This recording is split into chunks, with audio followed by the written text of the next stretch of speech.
खुशामदीद दोस्तों, वेलकम है आपका अपने चैनल मज़लूमों की आवाज़ में। तो आज बात करेंगे कि इटली में किस तरीके से चीज़ें हुई हैं और इतना बड़ा प्रोटेस्ट होना किसी दूसरे देश के लिए ये अपने आप में बहुत बड़ी बात है। तो दोस्तों, हुआ क्या है कि जो गाज़ा के अंदर इतने सारे लोग मासूम लोग मर रहे हैं और इज़राइल उन पे जो है ताबड़तोड़ बमबारी कर रहा है। आए दिन लोग वहाँ पे जो है मासूम लोग मर रहे हैं, चाहे बच्चे हों या बड़े हों। तो दोस्तों, क्या कर रहे हैं मोस्टली देश जो हैं फ़लस्तीन को as a state, as a separate nation recognise कर रहे हैं। तो इससे क्या होगा कि लोग चाहते हैं और टू स्टेट सॉल्यूशन हो और ये सब आपस की इनकी जो लड़ाई है ये रुके। मगर इन देशों के रिकॉग्निशन से तो ये नेशन, सेपरेट नेशन नहीं रिकॉग्नाइज़ हो सकता, क्योंकि इसे जो रिकॉग्नाइज़ करता है वो यूएन रिकॉग्नाइज़ करता है। बट ये जो देश अपने आप मान रहे हैं कि हाँ, पैलेस्टाइन जो है एक सेपरेट नेशन है और ये टू स्टेट सॉल्यूशन जो चाहते हैं, ये भी बहुत अच्छी बात है।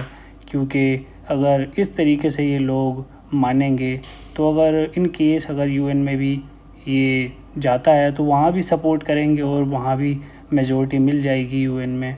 तो इंशाल्लाह फ़लस्तीन को एक देश होने का दर्जा मिल जाएगा, जो दुनिया के अंदर अभी इस तरीके से लोग नहीं मानते हैं और रिकॉग्नाइज़ नहीं करते हैं।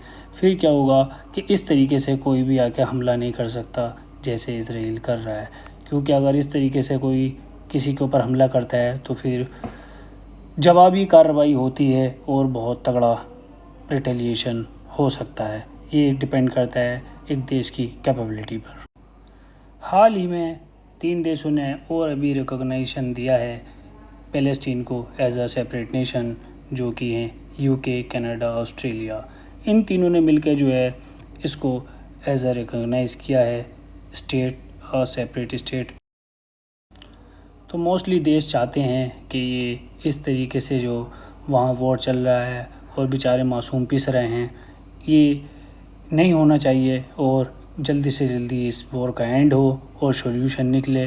क्योंकि दोस्तों, लोगों के घर नहीं बचे हैं, हॉस्पिटल्स नहीं बचे हैं, बहुत तबाही हो गई है, बिल्डिंग्स उड़ गई हैं। हुआ क्या है कि पूरा का पूरा ख़त्म ही हो गया है, जैसे आप लोग देख रहे हैं। तो दोस्तों, यही चाहते हैं वहाँ पीस आए और चीज़ें अच्छे से सुधरें। तो दोस्तों, कोई भी अगर नेशन बनता है, उसको अगर दर्जा मिलता है सेपरेट नेशन का, तो क्या होता है, पहले जो है उसको अप्लाई करना पड़ता है यूएन सेक्रेटरी जनरल। उसके बाद यूएनएससी में जाता है जहाँ 15 मेंबर्स हैं, जिसमें से 10 नॉन परमानेंट मेंबर हैं और 5 परमानेंट मेंबर हैं। तो 9 लोगों का वोट चाहिए होता है नॉन परमानेंट मेंबर से, और जो वीटो पावर एक भी ना बोले जो परमानेंट मेंबर है। उसके बाद फिर चला जाता है यूएन जनरल असेंबली में, जिसमें 193 नेशन हैं और उसकी मेजॉरिटी चाहिए 2/3। उसके बाद वो डिक्लेयर हो जाता है एज अ सेपरेट नेशन। तो दोस्तों, वहाँ के जो लोग थे उन्होंने कहा प्राइम मिनिस्टर से, जो कि जॉर्जिया मेलोनी है, कि फ़लस्तीन को भी हमको जो है एक्सेप्ट करना होगा एज अ सेपरेट नेशन, जैसे और देश कर रहे हैं। जॉर्जिया मेलोनी जो प्राइम मिनिस्टर हैं, इन्होंने मना कर दिया था और इसकी वजह से जो है फिर पूरे 75 से ज़्यादा शहरों में इटली के प्रोटेस्ट हुआ। क्योंकि मेलोनी की जो जो पार्टी है और जो उनकी सरकार है वो नेतन्याहू और ट्रम्प से ज़्यादा मिलती जुलती है।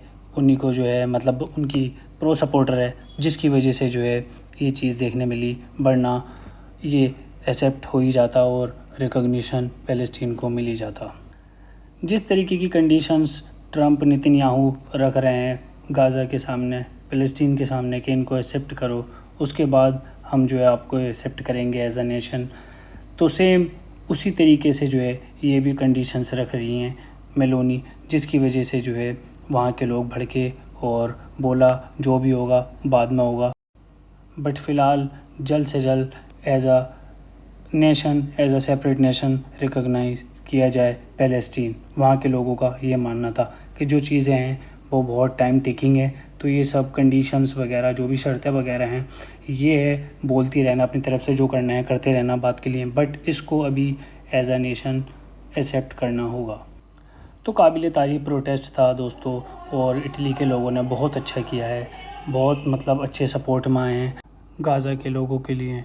तो दोस्तों आज के लिए इतना ही, मिलते हैं नेक्स्ट वीडियो में। बट जाते जाते एक काम ज़रूर कर दें, चैनल को सब्सक्राइब कर दें, वीडियो को शेयर कर दें, और दोस्तों अभी जो कंडीशंस चल रही हैं उनके ऊपर भी जल्द से जल्द वीडियो लेकर आएंगे।